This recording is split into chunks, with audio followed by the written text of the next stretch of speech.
Good evening and welcome to a Wednesday night edition of the Buddy Martin Show right here, right now on our stage. A really good show for you tonight with many, many questions and many, many terrific guests. Like, here are some of the questions. Has Bill Belichick lost control of his life to 24-year-old Jordon Hudson? We'll ask Peek Wilbur about that. Maybe she can give us a woman's perspective. Big controversy. We'll talk about it tonight. Is DJ Lagway back on schedule with his throwing? That's what they're saying. Who knows more about the Gator football team than Edgar Thompson of the Orlando Sentinels joins us tonight, gives us the inside story there. What local businessman has a horse in the Kentucky Derby? I love the Derby, don't you? This Saturday, Rob Browne checks in with his picks, and we give him our Derby picks. I'll just give you a little hint on the horse. Mr. Sandman, bring me a dream. You're too young for that song many years ago. And finally, the great Carlton Reese, a very fine writer, has a piece up tonight. He doesn't want to let go of that national championship buzz.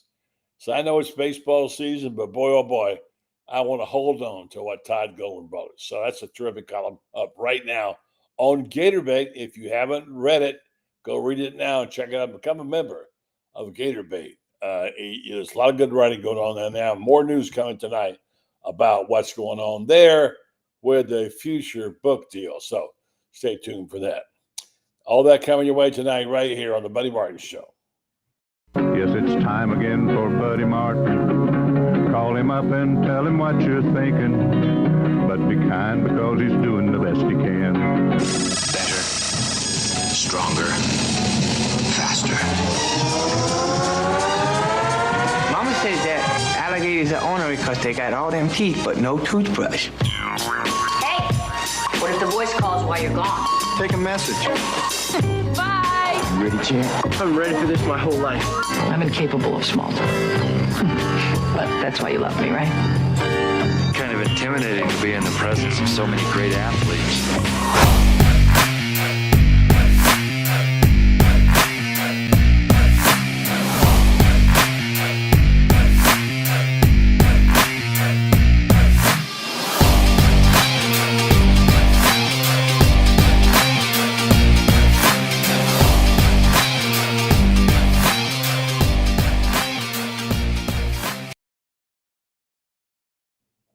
Evening. We'll have Edgar Thompson in a few moments. He's running late tonight. He'll be along, but Wyatt will be talking to you about many things tonight, not the least of which is the Kentucky Derby. I love it. I know it's not Gator sports, but it's something I have always loved, and I love picking a horse. And if you hadn't got one, we'll give you some names tonight and a couple of odds. And there's a guy locally who's a friend of ours, one of our sponsors, has a horse in the Derby. Boy, that's the dream of everybody who likes horse racing. I love it.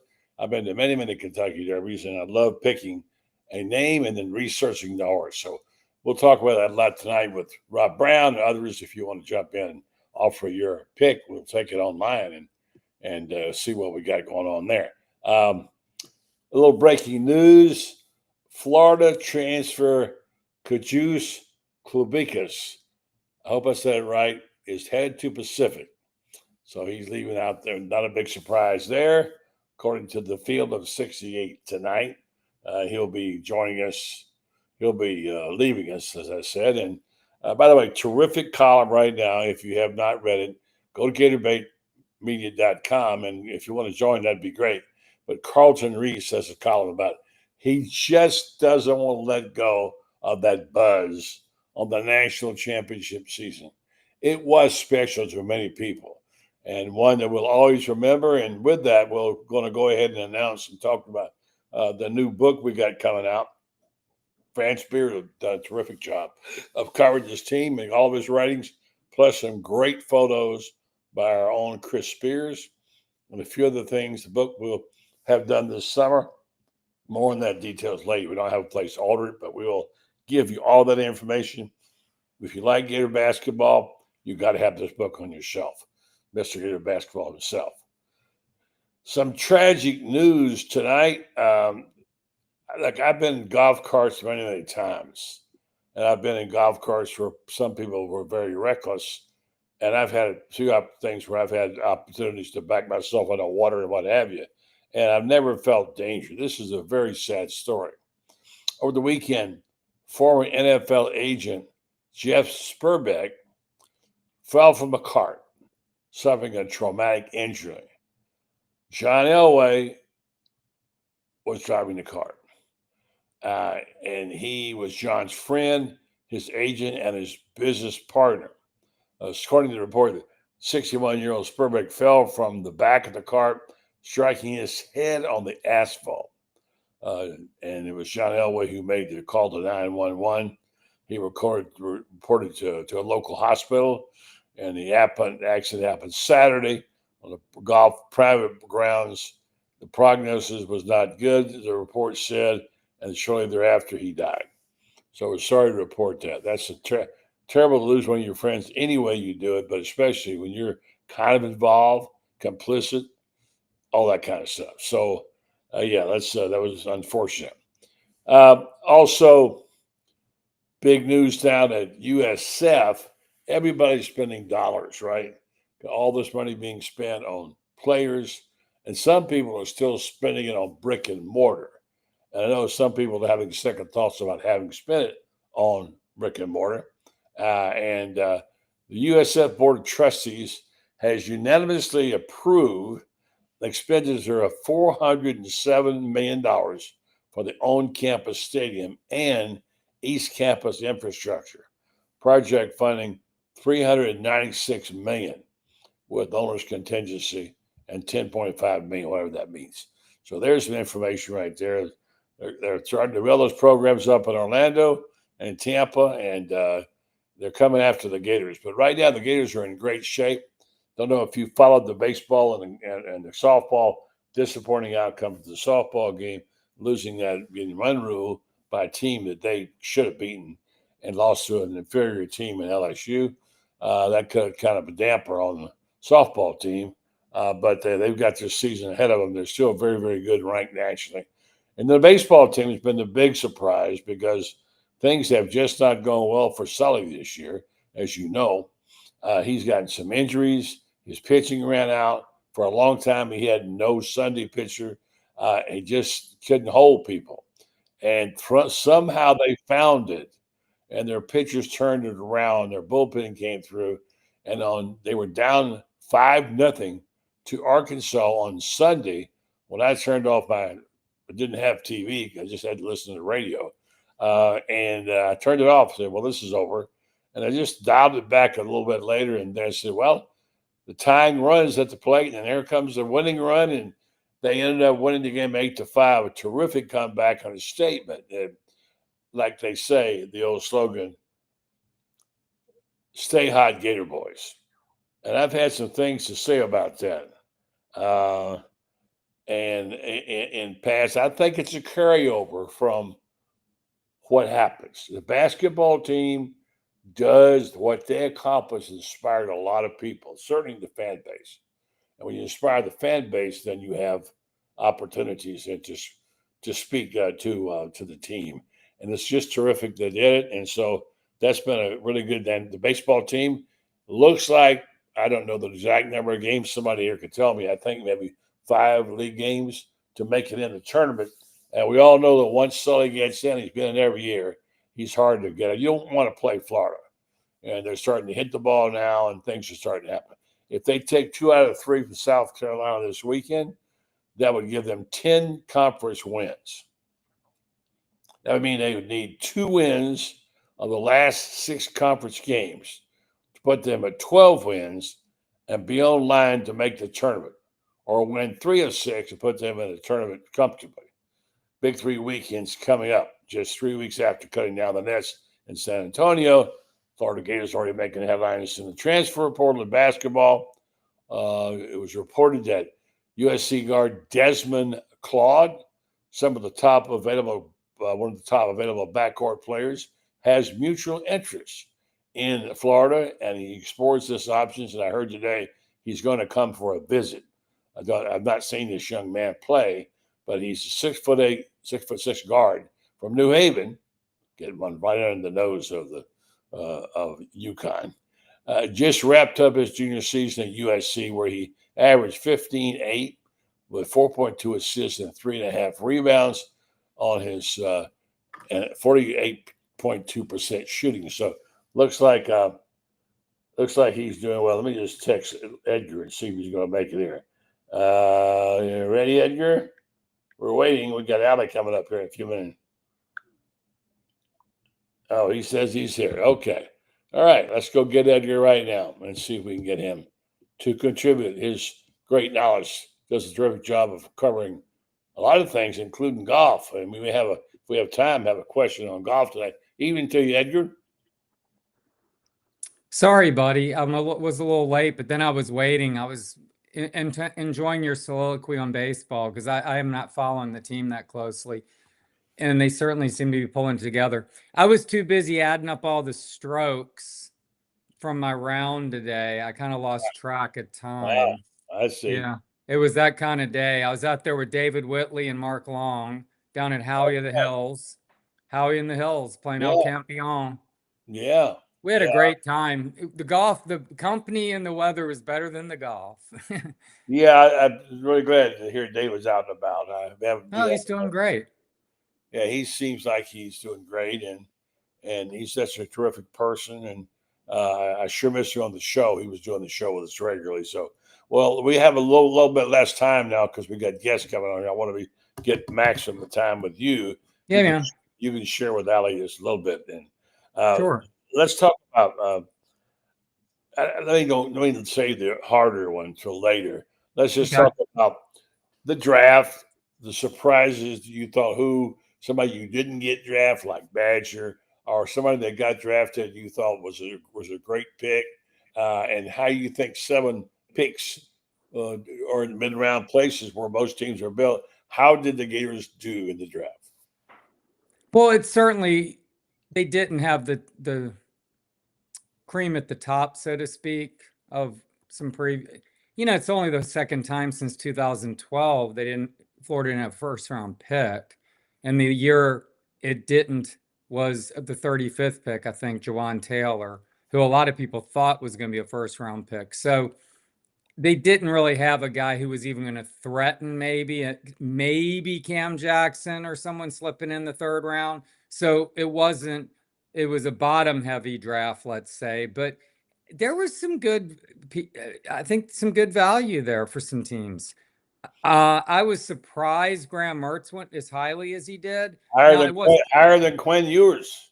Yeah, and it was, it's funny, 2 picks ahead of Tom Brady, which the fact that everybody knowing that Tom Brady was the 199th pick in 2000 is like the lore, it's part of the lore of Tom Brady. But I think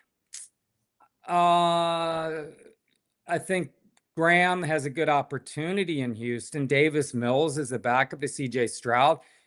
I think he can potentially supplant him. He's not great. Shamar James is in a good situation because he's going to get to watch maybe the best in the business do his thing. Micah Parsons, learn from him. You're going to have DK, I believe, was the highest pick. And I think that he's just elevated his stock tremendously. I think he's a very good player. I was surprised by Badger not getting picked, but he's in a good situation. I don't think Kansas City is stacked at receiver, and you got Andy Reid and Patrick Mahomes working with you.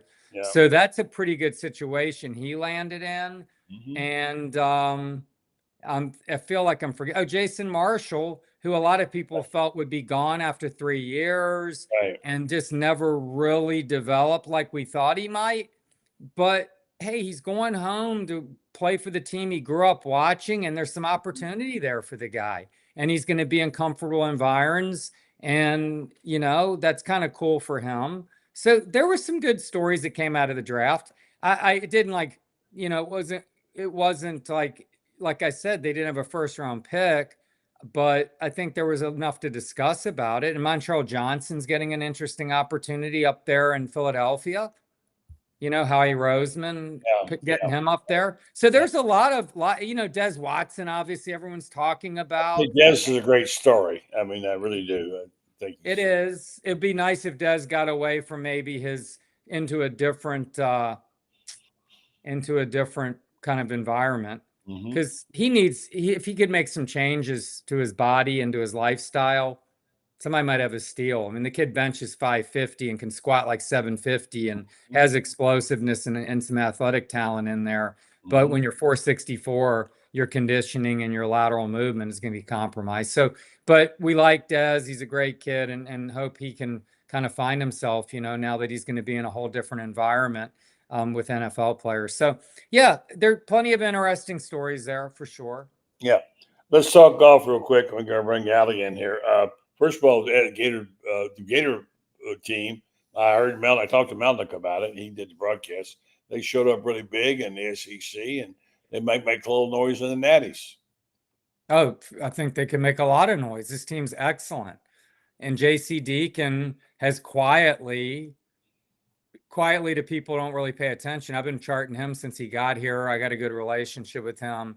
And I had real high hopes for his program years ago even. And it would always kind of look like it was starting to get something, and then it get to like the postseason and not do much, or have a big regional and then peter out at nationals. And so you'd be kind of like, somebody's putting Jamarcus Weston in the chat I'm seeing, and he's intriguing, and he signed a pretty good deal, and he could be a guy who makes a career in special teams. You talk about a guy who's a versatile guy who really can play that gunner well, and he's like 235 benching 500 pounds. So the kid's a beast. But JC Deacon is doing an incredible job. I mean, lately, you look since 2022, buddy, so 4 years, he's produced an SEC individual champion, John Dubois, in 2022, a national individual in Fred Biondi, 23, a national champion team in 23, an SEC champion team in 23,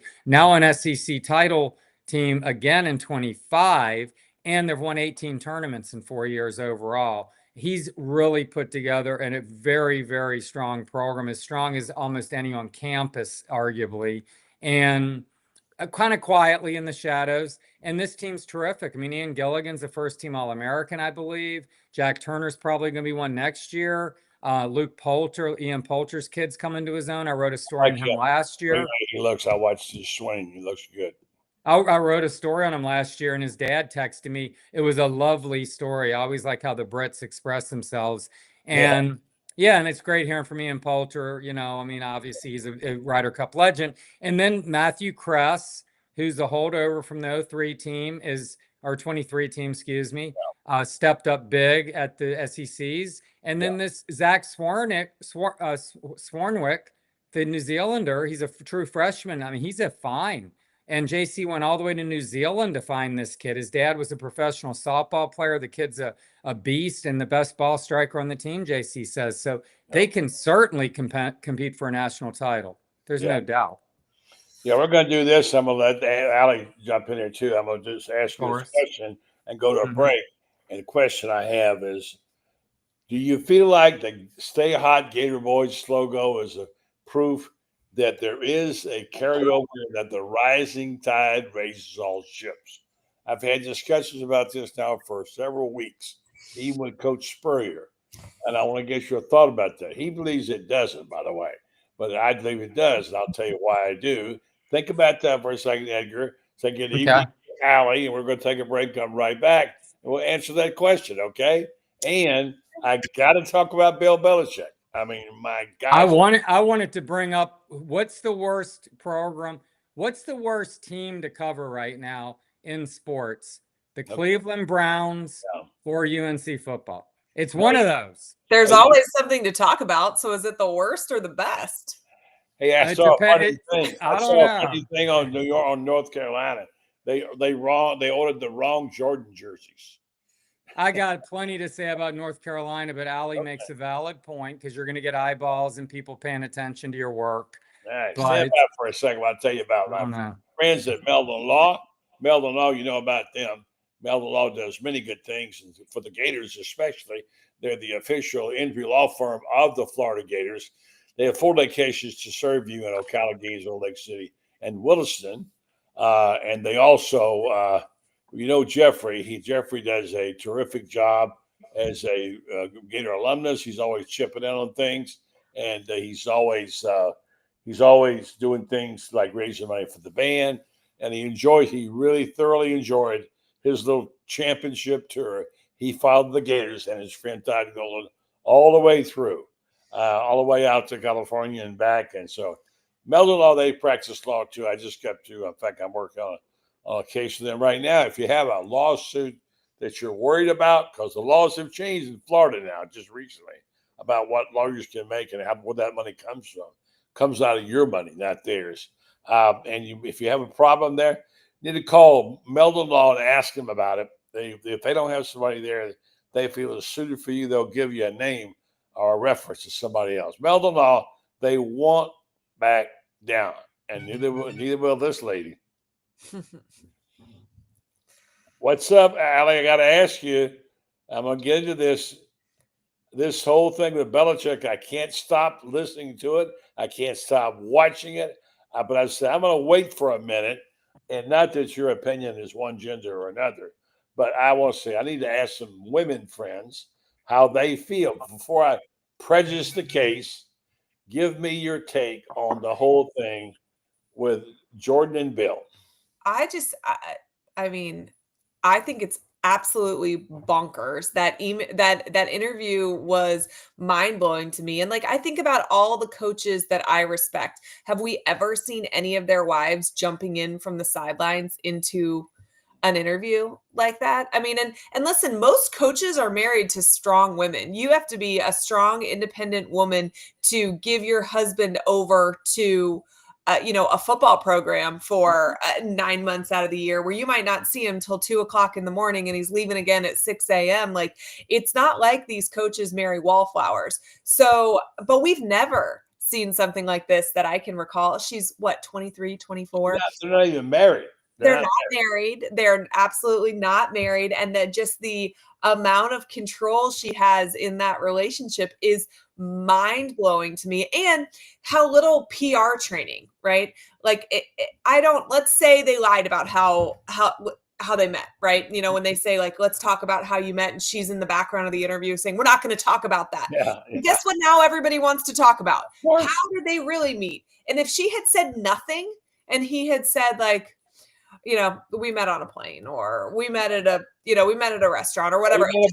Even a bar, whatever. No one would have cared at all. It never would have been a story. They would have moved on to the next quote. She made it a story by saying, we're not going to talk about that. Like, what? And so now it's all we can all talk about, right? Like, I don't know. The whole situation seems bizarre. The films of her, like, stepping out into the middle of the practice field and interfering and stuff like that is just mind-blowing to me. I mean, I don't know. I think about Florida's practices when I would go watch Eric, when it would be open to family watching. We'd sit in the bleachers. Shelly would come every once in a while. She would sit in the bleachers, and then she would leave. There's not a single chance she's walking into the middle of the field and telling Urban how he should be doing something out there. Like, that's just, I don't know. I think it's very bizarre. I was going to take from Edgar on this. I know he's going to talk about golf and all of that, but this is something. No, you're the one who brought golf up. But I was just telling you. No, I'm just saying. I just think it's a story. It's a fascinating story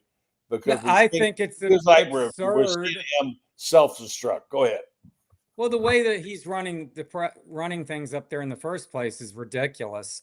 I mean, you like to complain about access. Bill Belichick spoke early in spring drills. That's it. Didn't even speak after the spring game. Not one coach or anyone spoke to the media, and not one player. The entire spring, no one spoke except Bill Belichick, like, early on. That's it. So I'm talking about, that's no fun to cover that. And, the reason I said Cleveland is because of the circus of Shador. But yes, I mean, people are reading their stuff. Well, I would too, then, like, not being able to talk to anybody. Yeah. And have, like, a 24-year-old woman running the football program behind the scenes somehow. I want to get Eric in here, by the way. Is he home? Is Eric home? He is. He's actually upstairs. Eric, get in here, because I want to hear how Allie controls things at home. Because I saw that, I was telling Mark Long, I'm like, dude, this is why I don't get involved. Everybody's like, oh, why is that nigger married? Why? It's like that. I don't need that. I'm not getting henpecked and controlled and told. because I've been there, man. And they're like, you feel like that big. So that you got a 24-year-old woman who's making Bill Belichick feel like a little boy out there. It's like He's the greatest NFL coach in history. I know who he's got lost some. control of his life. It's I don't unbelievable understand how he allows this to happen. Like what you allow is what will continue, right? Like how does he not see Get that? Eric in here. No, I'm kidding. I want to hear a full accounting of how things go with the Wilbur household. Now. And I think the thing is that we don't care what his private life is. If he wants to date a woman who's 50 years younger, just needs to stay in his whatever, life. But do not ever have someone in your family, your mother, your father, your children, your wife, spouse, come up and tell people that's it. We're not talking about that. It's that is so bush it's league. crazy. It's bush league. It's terrible, and it's humiliating. I feel terrible for Bill to allow that to happen. And and I know it's not something that's happening in households around the country as we speak, buddy. Okay, so. Oh yeah, no, I understand. Look, I mean, he's a public figure though, and he already is such a jerk. There's another name for it in terms of the media. By design, he says the least he can say, and coaches think that's the playbook to follow. Oh, well, Parcells started all that crap. So Parcells started it.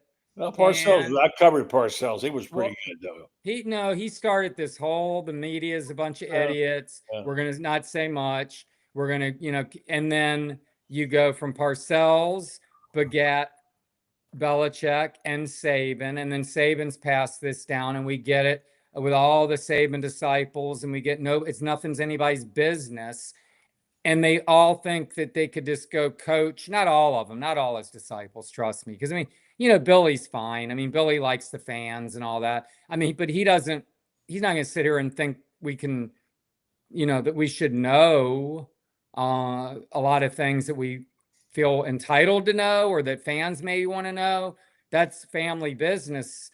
But back to Parcells, Brad Blanks was the agent for some prominent players in the 80s and 90s. And he knew Bill Belichick as an inside linebackers coach in 1981 with the Patriots. And we were having coffee at the Combine, I don't know, 08 or whatever. And he was like, dude, he's just a glorified gym teacher, man. I mean, that's what half these guys are. They're PE teachers, man. I mean, and it's like, okay, I mean, Bill Belichick, Parcells and these guys think they're splitting the atom. I mean, it's football, man. You're not curing cancer. So Parcells and these guys, they think they could just go coach against each other and my guys against your guys, empty stadium. Let's see, mano a mano. Well, the reason you guys are making 5, 10, 15, whatever $1 million is because of all the fans. It's because of the media creating interest. It's the TV deals. Well, that's not the story here, though. That's not the story. Well, no, that's why Belichick. I get it, but the story is not so much about the fact he doesn't think he needs any of it. Well, but the point is that's not the story on this. It isn't, but it's why he's the way he is. The comment below that says, like, his explanation is she's paid to be like his public relations person. That makes this worse, honestly, if that's really what he said about this. Because, first of all, you can have a conversation with your PR person before you go into your interview. Hey, these are the things I would avoid. These are the things I would focus on, whatever. But any PR person worth their salt should know that if they throw a fit about the topic mid-interview, that is going to become the topic that everyone wants to know about. Like that's, PR 101. So if that's really what he's paying her to do, like, dear God, he's paying her to help himself distract. If y'all read about who she is, I've researched some. No, I honestly don't care, but I'll keep talking. Well, you may not, but everybody else. No, but I like to complain about like guys like Belichick who just think they're smarter than everyone in the room. They just think they're smarter and better than everyone. They're rude and sanctimonious. That's not this story. Well, you brought it up, buddy, so I'm just responding to the history of how this is how it all happened. Because he thinks he can have a 24-year-old woman involved, and that's what he thinks he can just play by his own rules. Nobody's ever done this before, and it's like it ain't working, as Ali points out, and it's bad PR. All right, get all that over her head. I get all that, but I wanted to know more about who she is. Mhm. Okay. Research it. Enlighten me. There's a big long story on realtor.com. She was a realtor. She banked a pretty good amount of real estate up in Boston. And Bill, apparently, I haven't got proof of this, staked her. She's made some big sales. She Mhm. owns some very expensive houses, and she banked a lot of money. Now, the other thing It is, lasts like 3 months. yes. I was gonna say, buddy, she's 24. How long she been a realtor? I mean, she got out of Well, college you and can got read a the story. degree. You can read it yourself. It's like 3 years. But the bottom line is that's the point. Is she? And by the way, she's also running, I think, for Miss Maine, the pageant. But that's She's not- obviously smart. I don't even care about all that. The fact is that it's the judgment to allow a person of any age, especially someone 50 years his junior, to come into a place that's pretty sacrosanct and tell 60 minutes they're not going to answer a question. Are you kidding me? Not even not even the head NFL guy would say that. And so then we see this sad saga of a man, whatever it is, who's allowed this to happen. And the sad part is she's posting things on social media. He has no idea are on there, nor does he know how to get on there. Mhm. She's posting stories of their Halloween outfits and stuff. And you know, it's just a joke. It's really a sad story. But it's a fascinating story, Allie. I just I mean, honestly, this is not something that I particularly care about in general. He can do whatever he wants to do. I just think, how is somebody that is smart and successful and wealthy and powerful not understand that they're being fully taken advantage of? Like that, just like, I don't know. It does not compute to me. I don't know what about Bill Belichick would be like, you know what? I bet all the 23-year-olds want me for totally like, benign reasons. There's no ulterior motive here. Like clearly she has an ulterior motive. Yeah, I'm not going to pass judgment. I'm just saying it's very curious. And I see Wally says nobody really cares. Okay, Wally, that's why it's all over every show. Paul Feinbaum show today with 2 hours of it was devoted to Belichick. So you may not care, but people do. But I'm going to just, out of respect for people, I'm going to move on. I just want to Let's please move on. My bottom line on it is because Bill Belichick thinks he can play by his own rules, and he always has. And that, I mean, look, he did it with Spygate. The guy cheated, got caught multiple times, not just once. He plays by his own rules. He's arrogant as hell. He's rude, sanctimonious, and he's making a fool of himself publicly. I actually am kind of enjoying it on some level because I think the guy's a class A jerk. And I would not want to be covering his program. Somebody on here was saying that I'm too hard on Billy. I mean, I've been hard on Billy. We all have. I like Billy. Billy's a respectful gentleman, right? He's a nice person. Bill Belichick is none of those things, to the media at least. Okay, speaking of moving on, we're going to do that. And we're going to ask you a question in your wheelhouse. But I've got to get to my favorite thing this week is the Kentucky Derby. And I know a guy's got a horse in it. Anyway, here let's my wheelhouse, the Kentucky Derby. Okay. All right. So here's the deal. Nobody knows more about this than you, Edgar. And we're hearing now. We've seen video that DJ Lagway is throwing.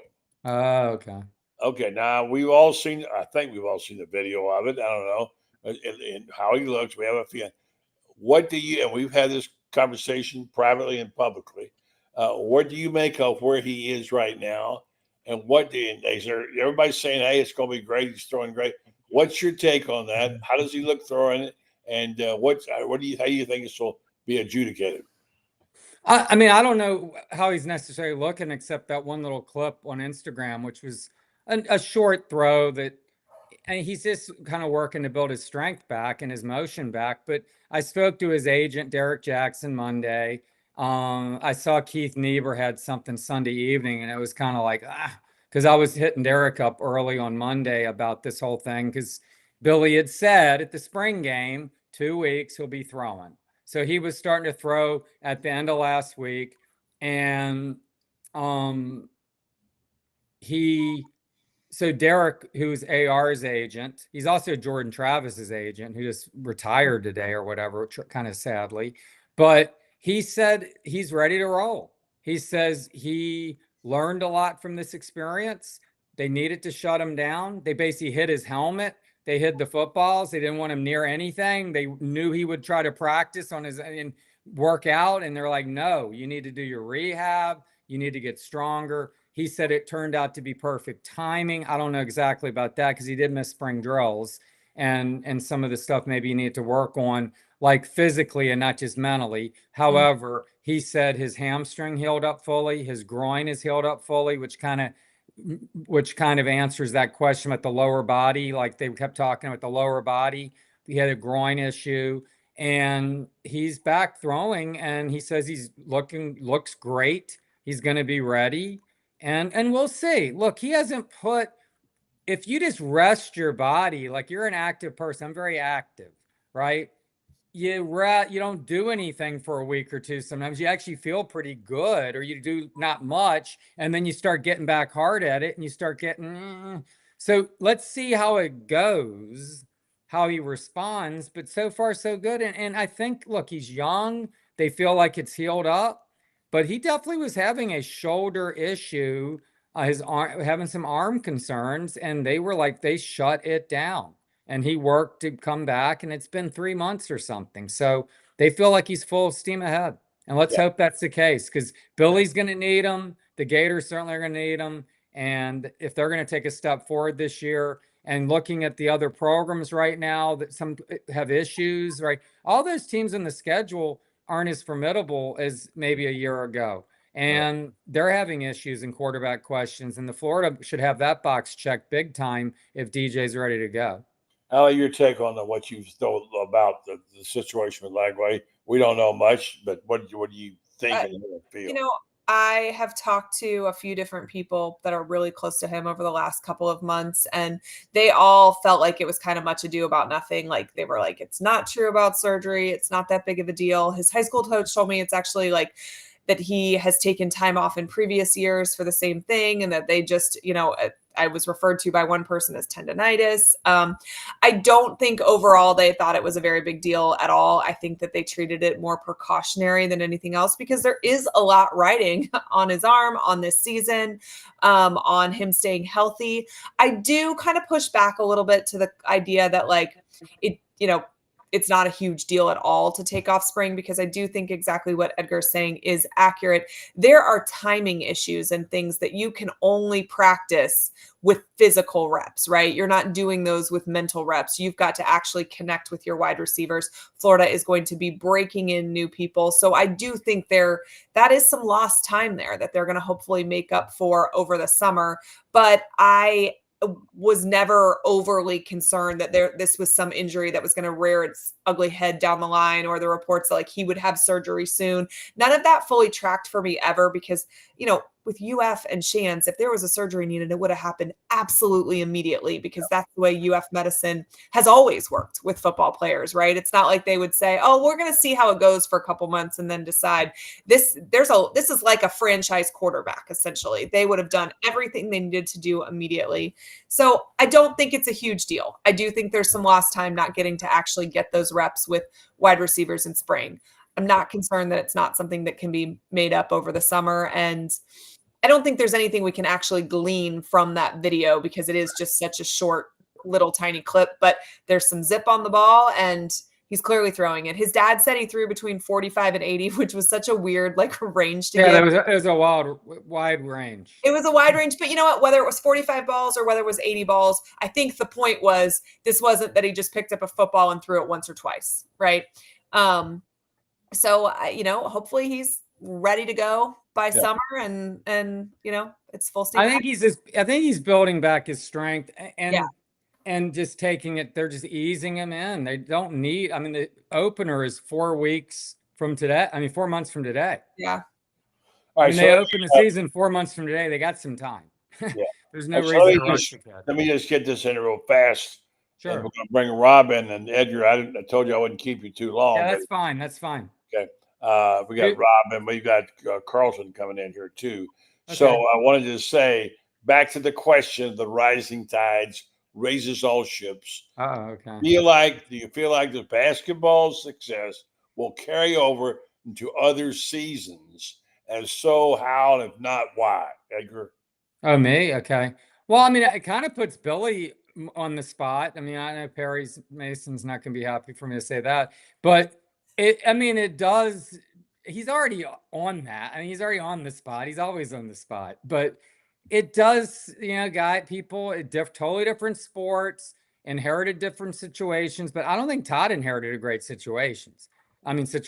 Philanderous Fleming was on the team the year before Billy got here. He inherited CJ Felder. Okay. I mean, it isn't like he walked into like some sort of a great situation and they lost by like 40 points to UCF in the NIT to end his first season. So Todd has shown some tremendous acumen at quickly building a roster, at identifying how a style and an identity, right, for your team, which is scoring in bunches, maximizing possessions and usage of players with his analytics and all that stuff.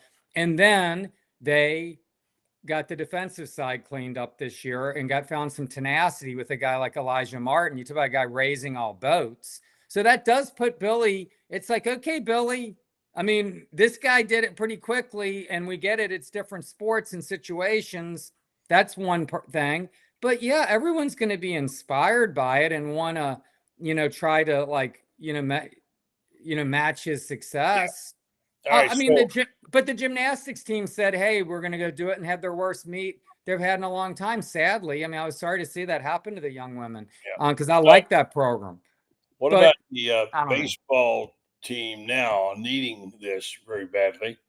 To be able to this week, especially, the baseball team has a great comeback working. The win over Arkansas, the win they had last weekend, they were down in 5 runs and came back and won that game and swept that series. That was very unlikely, but it was very impressive.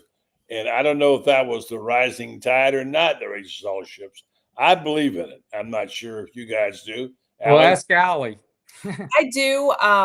I feel like I watched it happen in real time during, when basketball won in April of 2006. I physically watched players look at each other the night Florida beat UCLA and say, we want this. This has to happen for us. And I think while I do agree with Edgar that there's probably more pressure on Billy now because it's like, okay, he did it. Now you did it. I do think building a basketball roster is very different than building a football roster. For sure. That is a different beast. But I think it's something that changes in the players. I think none of those kids had experienced a major sport winning a championship on that campus in their time there. Like, yes, non-revenue sports have won a lot. It's not the same. They're not storming University Avenue when the golf team wins a national title. They just aren't. We're excited for it. Nobody's climbing the street posts, right? When you experience that, you want more of that. And I think that the football team got to watch that in real time. And that is going to be extra motivating. And does it change your game plan? No. But does it make that 5 a.m. workout a little bit more bearable because you can taste what the reward is at the end? Like, I think yes. Yeah, I think it does too. All right. So guys, get out your racing forms. Okay. This is something that doesn't require a great deal of knowledge about the subject. Edgar, you followed it for a while. I don't know if you ever not, Allie. What, the horses? Yeah, I love. I guess 1 day a year I follow it. Yeah, maybe 2, maybe Belmont too. I can name all the Kentucky Derby winners probably off the top of my head, close. But okay. I don't know about. I don't know about. I mean, can you name the ones from Ocala? Well, I mean, Smarty Jones and Funny Side almost won it in 2004 and 5. But you got to go back to carry back and. Well, give me the year. That's okay. It's not necessary. I want to talk about this year's. I mean, it had to be in the 40s. I mean, wouldn't know what that one was. It was in the 40s. It was in the 60s. Anyway. Well, no one won it in the 60s. It went from Citation in 48 to Secretariat in 73. Edgar, don't argue with me on this subject. I know Well, Foolish Pleasure won in I know that- 75. That's Williston, but you're saying the Triple Crown or the Kentucky I'm Derby? saying the Kentucky Derby. from Oh, Ocala. okay. I didn't say the Triple Crown. Well, I said I could name all the Triple Crown winners. For a That was- long time, the last remaining Triple Crown winner was from Ocala, and I saw all three races. Which was that where Affirmed is from? Yes, Oh, wow. yes, That's awesome. yeah. Firm is from Okay. there. All right, Okay. so I anyway, didn't know that. yeah. Ocala produces horses. Oh my gosh, Needles. Well, what I was saying, Funny Very Side and bad Smarty one. Jones almost each won, and they were $75,000 horses from Yeah. Ocala. He actually was just trained there. He wasn't from there. Oh, okay. All right, so here's the deal. Here's here's how I do this, and you guys can use your own. I start looking at the names early on. If I see some names that I like, I begin to research the horses, and then I then I go. It's fun to have a horse, you know, on your, that you've got designated. You don't have to know all there is with the but we have a guy this year, a friend of ours, Joe Colorio from Titan MRI Imaging, who actually owns part of the horse, and he's called Sandman. Oh, nice. And he's one of the favorites. So I'm gonna give you the names here if you haven't heard them, and you all pick out one or two. I'll tell you who mine are going to be. Well, I want journalism. Yeah, that's one of mine. I wasn't going to wait and say it. I've got journalism. I'll go ahead and say it now that you brought it up. I've got American Promise 5, journalism is 8, and publisher is 13. How's that for a trifecta? All right. I like it. All right. So All anyway, right, I'll put a bet on it. yeah. There are others there. All right. One is Citizen Bull, 20-1. There's one that I can't pronounce. Neo Quos, 30-1. Number 3 is the Final Gambit, 30-1. Rodriguez is 4, 12-1. American Promise, I mentioned, is 5, 30-1. Admired Daytona. No, he's not a Florida horse. 30-1. Yep. Luxor Cafe is 15-1. 7 horses, 8 horses, journalism, as we said. Burnham Square, that's Shane Matthews' horse because he was number 9. This is the 9th horse. And Burnham Square is 12-1. Grande is 20-1 in the 10 hole. Flying Mohawk is 30-1 in 11. 12 is East Avenue. I almost picked that horse because I lived on East Street, and 12 was my number in high school and every sport I played. Publisher is 13, 20-1. Tistastic, 20-1. 14, Render Judgment. You know why Render Judgment is a special horse? Why? Yeah. Toby Keith owned him. Okay. Keith owned him. Now he's got a horse in the Derby. So he'll get some be popular. Cole, Cole Battle, 50-31. Sandman is the horse that I told you about. Go Colorio. Sovereignty, good name, 5-1, one of the favorites. 18. Chunk of Gold, 30-1 is the 19, and the 20 horses. Owen Almighty, 30-1. All right, have at it, guys. You need to pick 3. Oh my God. I can't even remember all of those. I was going to say, Allie, we want to hear you recount that entire list. Oh my gosh, that was like kind of the Peanuts teacher. I'm like, I know so little about racing. That was so much But information. you don't have to know anything about racing. Well, you have a computer there. Yes, I'm about to search up some. I know. I'm like looking up stuff right now. Do you have any kind of hunches at all on any of those names? Well, I mean, journalism's obviously the one to beat, and 8's my favorite number. So, I mean, I would like him.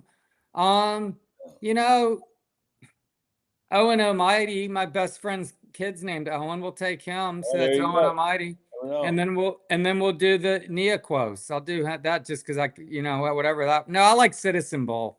Citizen Bull is a great name. I like American Promise. That's a There good you one. go. right? One of my 3 horses right there, American Promise. Mine Mohawk seems fun. Yeah, okay. Write them down. I got 120 and 8. So 1, 8, 20. Those are mine. Yeah. All right, I got it. I can remember 1, 8, 20. That's easy. So First, call me up. last, and I got it. I want it. I got it. I got all this knowledge I got. I didn't know I was talking. Just fun to do it. I remember going to the dog track. Well, what's your third pick, Allie? Hold on. Let's go Chunk of Gold. Okay. So 5, 11, and 19 are mine. Okay. right. You write these down, buddy. 1, 8, Well, I and can't 20. keep them. I can't. You trustful for your own horses. That's my All right. rule. Well, Allie, just be honest, because I already forgot what numbers. How you had. about I'm going to text it to But you. you write it down. Then. You're right now. So It's fun. It's who's been to the Derby? Anybody? I haven't been. I've been to plenty of derby like parties that my dad and his friends used to do, and they would pick the numbers out of the hat, and you're like a little kid, and so you get into it. That's always fun. Yeah, for sure. Hell yeah. All right, I have texted this to you, buddy. So now when we yeah, that's right. You'll have proof. We will have all of the picks there. Yeah, I was so blessed. I've been to about a dozen of them, and I bet you have. One of them was the Secretary of 3. I went to all 3 races. I saw him race all 3 races, and somewhere in my belongings, I've got winning tickets on each of those. Each of the races on Secretary.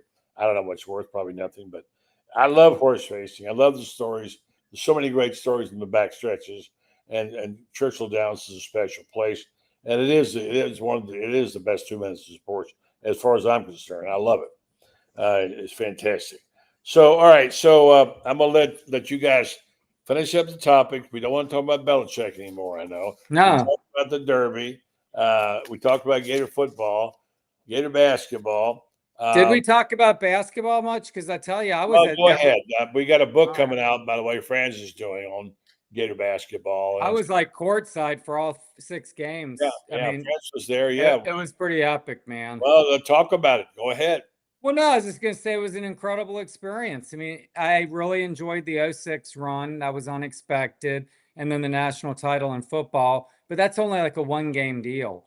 NCAA tournaments are different. Now, with a 12-team playoff, I guess you could get a team that goes on a ride and takes you 3 weeks places. But, I mean, I was gone like 17 to 20 days. I had to go to the ER the day of the Texas Tech game. I had vertigo. I just got the bill, actually. It's monstrous from going to the ER. It's not good. But anyway, so I got vertigo, and I'm covering a game like 4 hours later. I've never experienced it before, so I have no idea what that was about. But it was a wild experience. They came back in 4 of the 6 games, as everyone knows. I know you probably talked it to death. But I think Elijah Martin was absolutely the difference in this team. I had someone tell me, Zion Pullen, if they had him, they would have handed him the trophy. I'm like, dude, without Elijah Martin, they're not even winning like the UConn game, okay? And then Clayton was just phenomenal. He's probably pretty good. Well, no, Clayton's going to go down as maybe the best player in school history. I'm sure you guys have debated that. You can certainly make arguments for others, but what he did was transcendent. Will Richard rose the occasion when he needed to. Tommy Houck went from being a role player to a star. I mean, Condon, I think, wasn't quite himself because of the injury, to be honest, but he had enough toughness and grit and flashes. And it's sad to see what happened with Denzel. I know you guys have probably talked that to death. Yeah, I think it's short-sighted on his part, but it's hard to turn down $500,000 or whatever the difference with Kentucky and Florida's offer is. And I feel like I'm leaving Chinyelu. I think he'll be back, but he won't be cheap. But he's could make a jump. Look, it was an incredible team effort, and I just enjoyed it. It was unexpected. I had 3 times I was writing. They were lost. Yeah. UConn. I was already kind of forming a story. Texas Tech, I had almost a half a story or more written.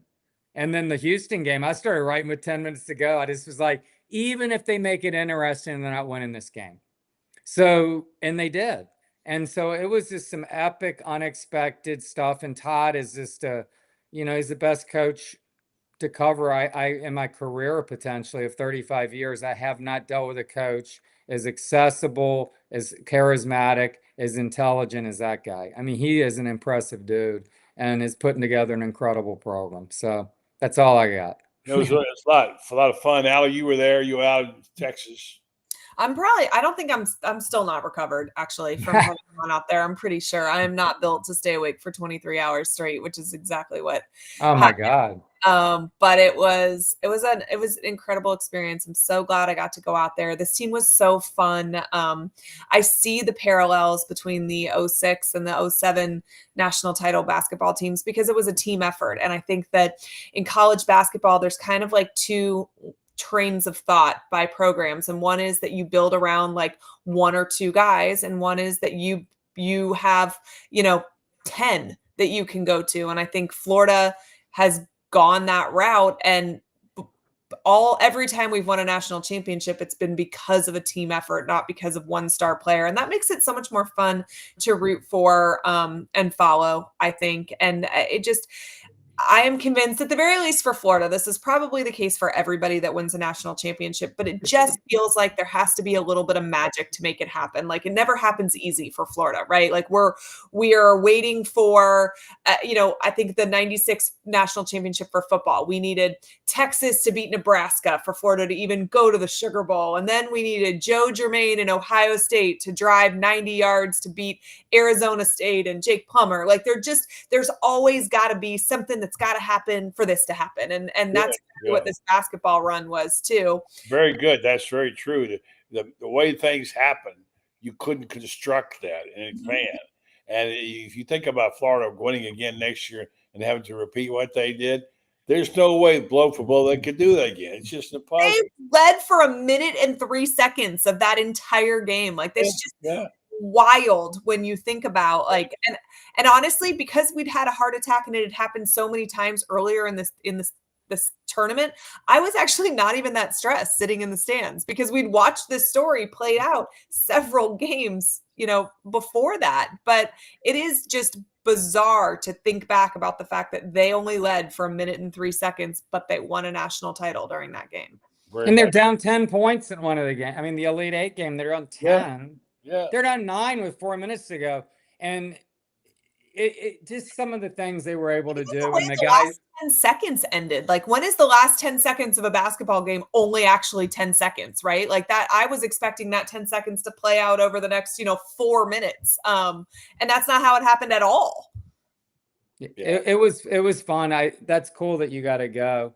I didn't realize that you were there. It was, again, it's going to be memorable, and my career is probably winding down. I'm certainly on the back 9, and it's going to be a memorable, part of it for sure.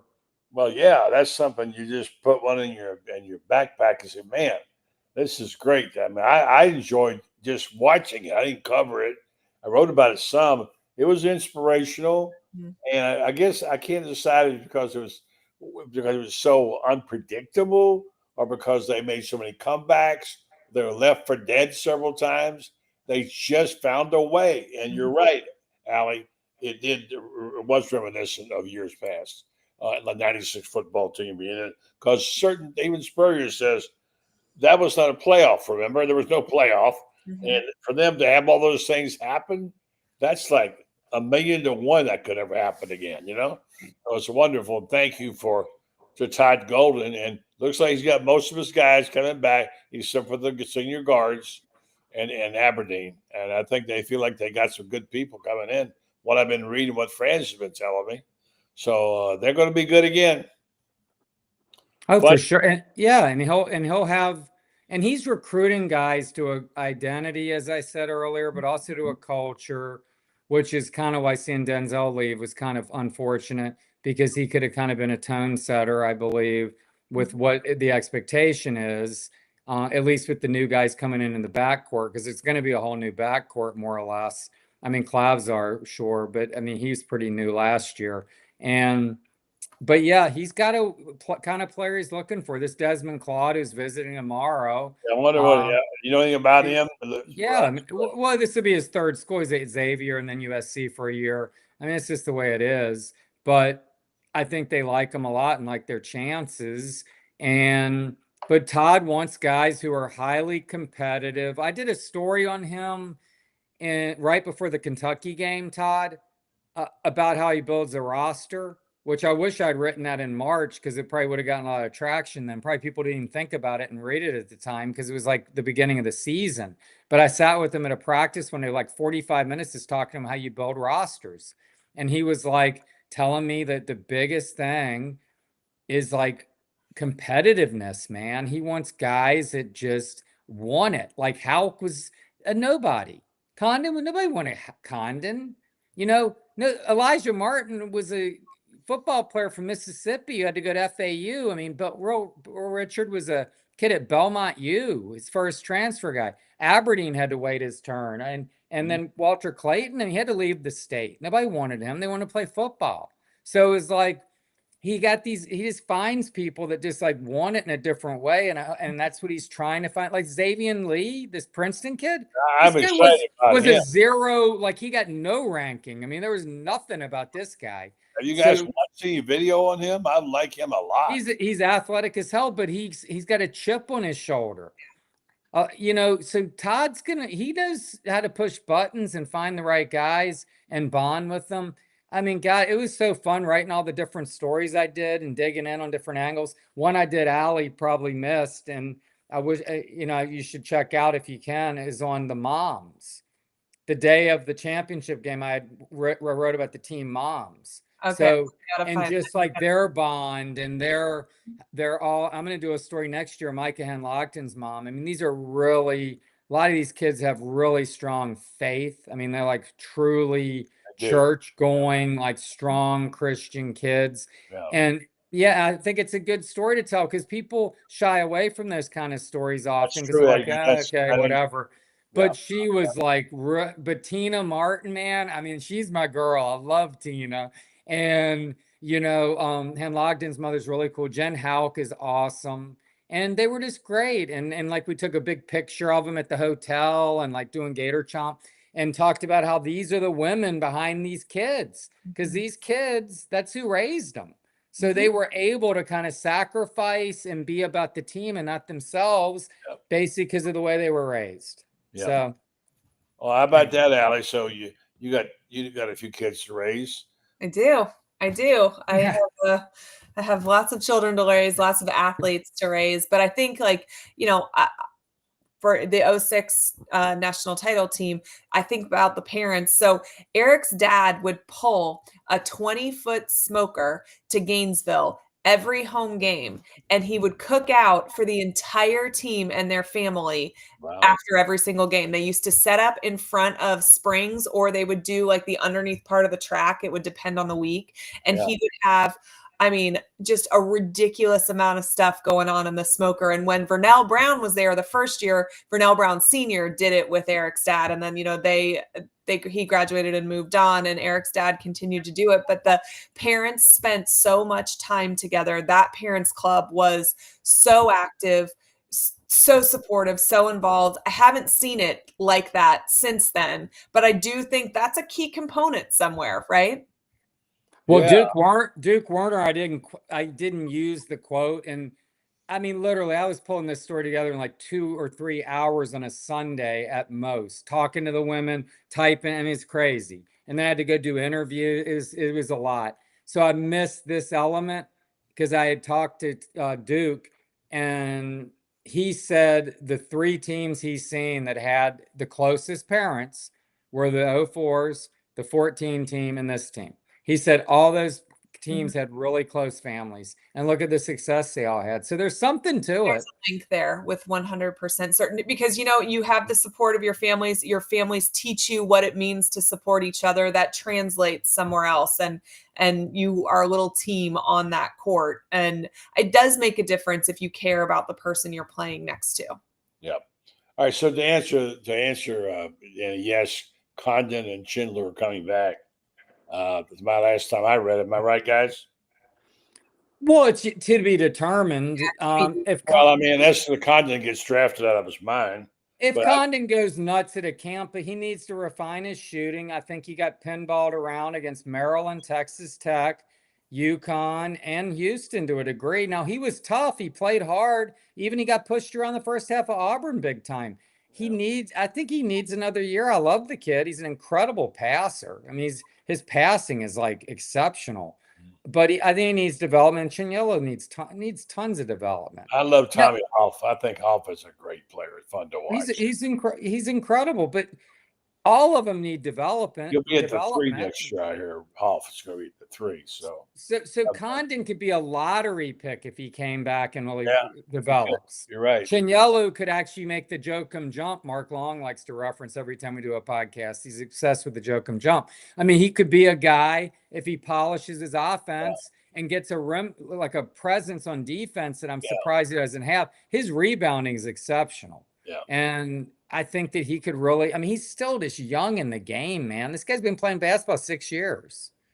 So speaking of being exceptional, both of you have been exceptional tonight. Thank you both for your contribution to the program. It's always great to see you again, Edgar and Alan. Always a pleasure having you back on the show.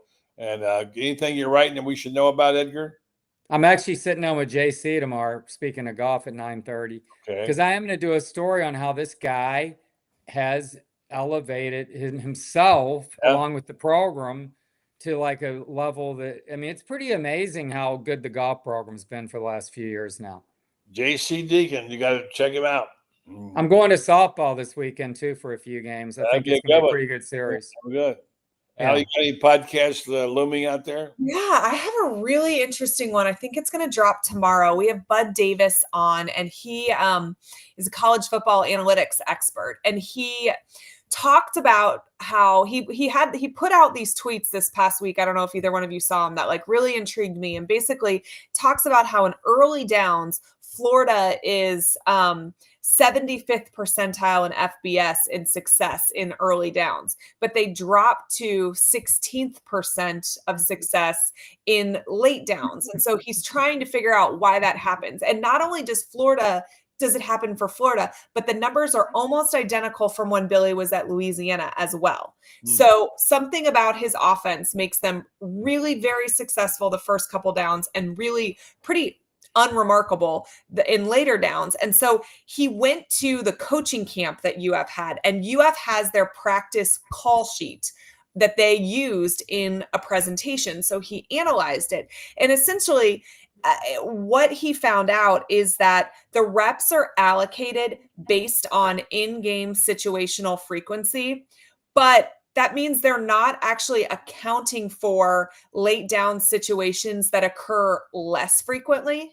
And so essentially his hypothesis here is that it's not that Florida doesn't execute well during late downs. I mean, maybe they don't execute well, but basically that the root problem is that they aren't practicing those situations in practice the amount that they need to be successful. So you look at their call sheet, and the plays that they do practice a large amount of time, they are more successful than average at.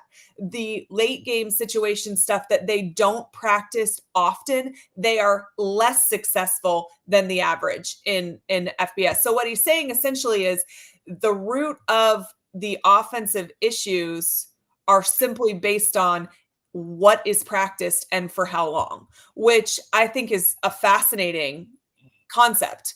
And he said, they give this call sheet out at every year at coaching clinic, but this was the first year sitting here that it dawned on him, like, wait, there may be a way to run this statistically and see where the errors are. So that's what he did. But it's honestly very interesting stuff.